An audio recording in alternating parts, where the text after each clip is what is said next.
Labor Committee. Good morning. Good to see you, Congressman.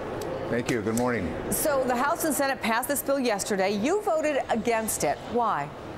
Well, I'm not going to vote for any of these bills where all of the budget savings come from only cutting these programs that in many cases affect very vulnerable populations, children in child care, seniors and their health care, Head Start programs. I'm not there. I think what we've got to move to is what was outlined in the president's speech, is a balanced approach where both defense cuts are on the table, revenues are on the table, and then additional cuts if necessary to attack the deficit and the debt problem.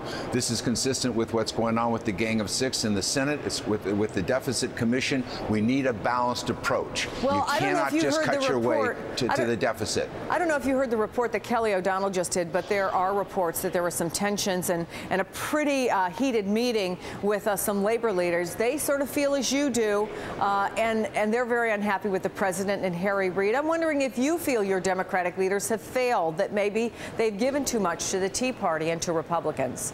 No, I think what you see is certainly with labor, the Columbia Free Trade Agreement is absolutely fundamental to them. It's not fair to American workers.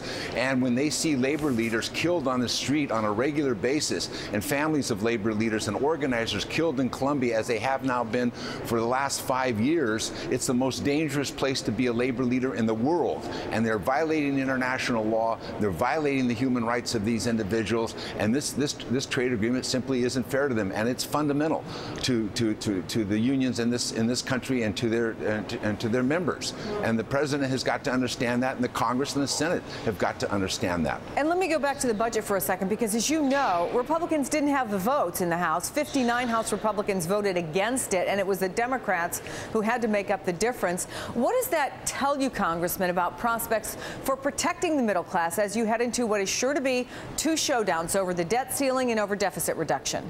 Well, one of the things it tells me, you see deep divisions in the Republican side. They did not have the votes to pass this budget. They did not have the votes when they previously brought the continuing resolution to the floor, and yesterday when they had to pass it. And it tells me that people ought to think about whether or not there's additional leverage to be gained on behalf of the women in D.C., on behalf of those children in child care, on behalf of jobs in this country. And that's going to be very important going forward. And I think that they rushed to an agreement here when in fact they didn't do all that they could to protect these very vulnerable populations in this country. Congressman George Miller, thanks so much. Thank you. Now let's go to NBC meteorologist Bill Cairns here to tell us what the weather looks like.